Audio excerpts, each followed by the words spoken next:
अस्सलाम वालेकुम रहमतुल्लाहि व बरकातुहू। मेरी आज ये वीडियो आप लोगों तक सिर्फ वज़ू के मुतालिक से बयान करने जा रही हूँ। अगर आपको ये हमारी वीडियो अच्छी लगे तो आप हमारे चैनल को सब्सक्राइब कीजिए ताकि हम आप तक और भी वीडियो पहुँचा सकें जिससे आपको दीनी मालूमात, इस्लामी मालूमात पहुँच सके। तो आज मैं आपको वज़ू के तरीके का बयान बताऊँगी और उससे पहले मैं ये चाहती हूँ कि वज़ू हम पर किस वजह से फ़र्ज़ है और वज़ू करने की फ़ज़ीलतें क्या-क्या हैं।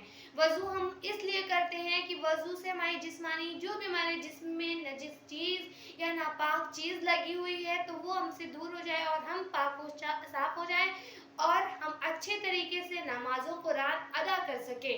और वज़ू की फ़ज़ीलत ये है कि जब कोई बंदा मोमिन शख्स वज़ू करता है तो अल्लाह ताला के फ़रिश्ते जब वो वज़ू करता है तो जब वो अपने हाथों को धोता है तो अल्लाह ताला उसके तमाम जितने भी उसने अपने हाथों से गुनाह किए हैं अल्लाह पाक उसके तमाम गुनाहों को बख्श देता है। और जब वो अपने मुंह की कुल्लियाँ करता है तो वो जितने भी झूठ चुगली या गीबत किसी भी चीज़ तरह के गुनाह किए रहता है तो अल्लाह ताला उस पानी के ज़रिए उस बंदे मोमिन की उसको क्या नाम है गुनाह को बख्श देता है। और जब मोमिन बंदा अपनी नाक में पानी डालता है तो उसकी नाक के ज़रिए से जो भी गंदी खुशबू या गंदी ग़िज़ाएँ की महकें गई होती हैं तो अल्लाह ताला उस पानी के ज़रिए से उसके गुनाहों को बख्श देता है। और जब बंदा मोमिन अपने चेहरे को धोता है तो उसके तमाम चेहरे के गुनाहों को बख्श देता है मौला ताला।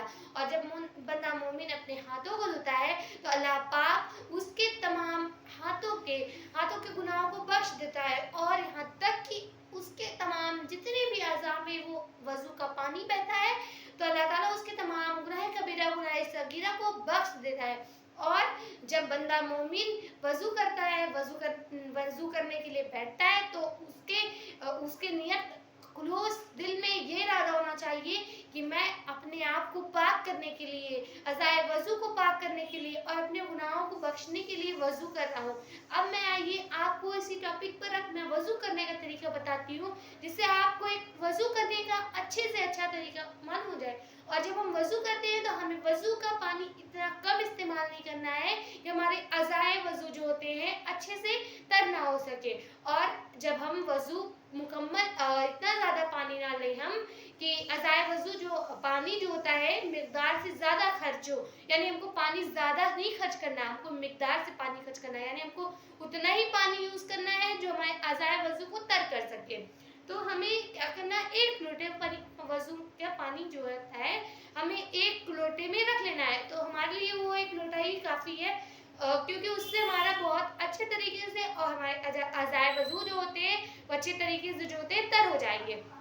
तो हमें क्या करना है कि सबसे पहले एक ऊंची जगह पर किबला रुख मुंह करके बैठना है और वज़ू का पानी रखना है, थोड़ा ऊंची जगह पर बैठना है और कुल्ली हमें खाना काबा की तरफ बिल्कुल भी नहीं करनी है। और जब हम सबसे पहले अपने हाथों को ये कलाइयों समेत इसको कलाई जहाँ से चूड़ियाँ पहनती हैं औरतें और मर्दों का भी यही है कि ये कलाइयों तक अपने हाथों को धोएं और उसके बाद फिर कुल्ली करें। और हमें कुल्ली इस तरीके से करना है कि हमारे मसूड़ों तक और हमारे हलक तक पानी पहुंच जाए। अगर हम रोज़ेदार हैं तो हमको गरारा नहीं करना है और अगर हम रोज़ेदार नहीं हैं तो हमें चाहिए कि हम गरारा करें और मिसवाक करें। मिसवाक करके फिर हमें कुल्ली वज़ू करना है और फिर जब नाक में पानी डालें हमें नाक में पानी इस तरीके से डालना है कि हमारी नर्म हड्डी तक यहाँ तक पानी पहुँच जाए और अच्छे तरीके से। और फिर उससे हमें अपने बाएं हाथ की यानी उल्टे हाथ की चुंगली से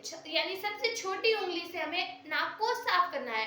फिर उसके बाद हमें अपने चेहरे को धोना है। चेहरे को कहाँ से धोना है, यहाँ से बाल उगने की जगह से थोड़ी के नीचे तक एक कान की लौ से दूसरे कान की लौ तक। और हमें ये नहीं करना है कि हम एक चुल्लू से पानी गिरा रहे हैं और दूसरे चुल्लू से हाथ धो रहे हैं, नहीं, हमें धोना किस तरीके से वो कि हमें इस तरीके से लेना है कि चुल्लू में हमें पानी लेकर के दोनों हाथों से मलना है। जैसे हम किसी चीज़ को जैसे क्रीम वगैरह हम मलते हैं पूरे चेहरे पर उस तरीके से हमें पानी मलना है ताकि हमारा जो है पूरा अज़ाए वज़ू जो होता है मतलब हमारा चेहरा जो है भीग जाए।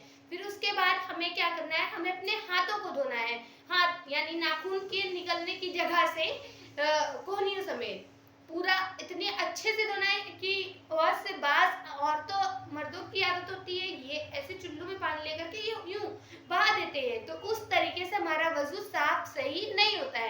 हमें लेकर के मसलना होता है। इसलिए कि बास टाइम पे औरतें इतनी कड़ी चूड़ियां पहनी होती हैं कि जब तक हम उन्हें हिलाएंगे नहीं या उन्हें हरकत नहीं देंगे तो हमारा वजू जो होता है सही से मुकम्मल तरीके से नहीं होता, क्योंकि हमारी चूड़ियों के नीचे पानी नहीं पहुंच सकता है। अगर हमारी चूड़ियां नर्म है यानी मतलब इतनी ढीली है कि हम अगर उसको पानी पहुंचाएंगे तो वो आसानी से पहुंच जाएगा, तो उनको हिलाने की कोई जरूरत नहीं है। हाथ में अंगूठी पहनी है या मर्द भी पहनते हैं, अगर पहने हो तो उन्हें हरकत दे दें ताकि उसके नीचे तक पानी पहुंच जाए। अगर उसके नीचे तक पानी नहीं पहुंचेगा तो हमारा वजू अच्छे तरीके से नहीं होगा। और फिर हमें उसको पानी चुल्लू में तो लेना जरूर है, लेकिन ले करके उसे मसलना है, ये नहीं कि मलना है। अगर इस तरीके से हम लेंगे और छोड़ देंगे तो हमारा आधा हिस्सा इधर का तो भीग जाएगा लेकिन इस साइड का नहीं भीगेगा, तो इससे हमारा वजू मुकम्मल तरीके से नहीं होगा। फिर हमें क्या करना है, मसा करना है। हमें ये नहीं कि हमने कोनिया यानी हाथ धो लिया है तो उसी पानी से मसा करने, नहीं, उसके लिए हमें अलग से पानी लेना है। अब ये नहीं कि हम सर का मसा कर रहे हैं तो उसके लिए हमें अलग पानी लेना है, कान का मसा कर रहे हैं उसके लिए अलग पानी, नहीं, सिर्फ मसा के लिए एक बार पानी हमने ले लिया और वो हमारे लिए काफी है।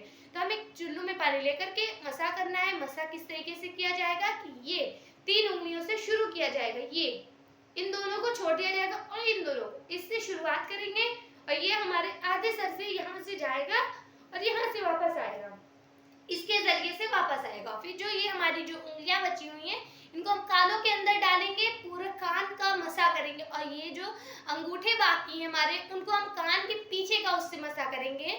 और ये हमारे जो हाथ की उंगलियों का ये जो पोर है यानी पीछे का हिस्सा बाकी है तो उससे हम अपने गर्दन का मसा करेंगे और गर्दन का मसा ऐसे करके यहाँ पर ला करके छोड़ देना है। ये नहीं कि हमें आधा मसा करना है पूरे गर्दन का। अगर हम गला का मसा करेंगे तो वो क्या हो जाएगा, वो हमारे लिए वजू मकरू हो जाएगा और वो जब वजू मकरू हो जाएगा तो फिर हमारे लिए और वो नहीं होना चाहिए। और हमें ये चाहिए कि वजू में हम जो है गुफ्तगू कम करें, फजूल बातें या किसी से हम फालतू बातें ना करें। अगर हम वजू कर रहे हैं तो वजू तक ही बातें, वजू के मुतालिक से अगर कोई पूछ रहा है, किसी को कोई दिक्कत है वजू में, तब हम बात कर सकते हैं, दुनियादारी की बातें ना करें। फिर उसके बाद जब हम मसा कर चुकते हैं तो हम अपने उंगलियों का खलाल करें। ये बाएं हाथ की उंगलियों से ऐसे करेंगे और फिर इसको ऐसे करके ऐसे करेंगे। फिर उसके बाद हमें क्या करना है, अपने पैरों को यहाँ तक धोना है, टखनों समेत धोना है और टखनों समेत धोना है। दूसरा क्या है, हमें उसका भी उंगलियों के मसा करना है। तो क्या करना है, बाएं हाथ की यानी उल्टे लेफ्ट हाथ की छोटी उंगली यानी फिंगर, सबसे छोटी वाली छुंगली जिसे बोला जाता है, उससे हमें क्या करना है, दाएं पैर की छुंगली से शुरुआत करेंगे और अंगूठे पे खत्म करेंगे।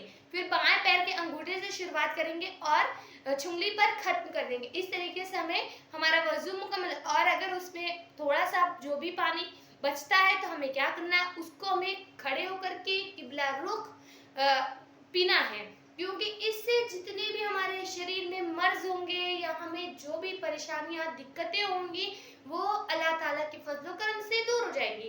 क्योंकि दो ही ऐसे पानी है जिन्हें हम खड़े होकर के पी सकते हैं, उसके अलावा कोई ऐसा पानी नहीं है, या मजार का पानी हो या मरखट का पानी हो, कहीं का पानी हमें जो है बैठ करके खड़े होकर के नहीं पीना है। इसलिए कि सिर्फ अल्लाह ने हुक्म दिया है जमजम का पानी और अज़ाए वजू नहीं, वजू का पानी हमें खड़े होकर के पीना है। उनके अलावा कोई भी ऐसा पानी नहीं है जो हम खड़े होकर के पी सके। ये बहुत से लोगों का अकीदा होता है कि क्या नाम है, हम जो है मजार का पानी है तो मजार का पानी हमें खड़े होकर के पीना है, या क्या नाम है हम मजार का है तो हमको इज्जत करनी, ऐसा कुछ भी नहीं है। हमें अज़ाए वजू जो होता है, अज़ाए वजू का पानी जो हमारे गिर गया है तो वो नापाक हो गया है, लेकिन जो हमारे लोटे में बचा है पानी तो वो क्या है, वो पाक है। तो उसे हम पी सकते हैं और खड़े होकर के पी सकते हैं। और फिर उसके बाद वजू के बाद की दुआ पढ़े, अल्लाहुम्मा जअलनी मिनत तव्वाबीन वजअलनी मिनल मुतत्ताहिरीन।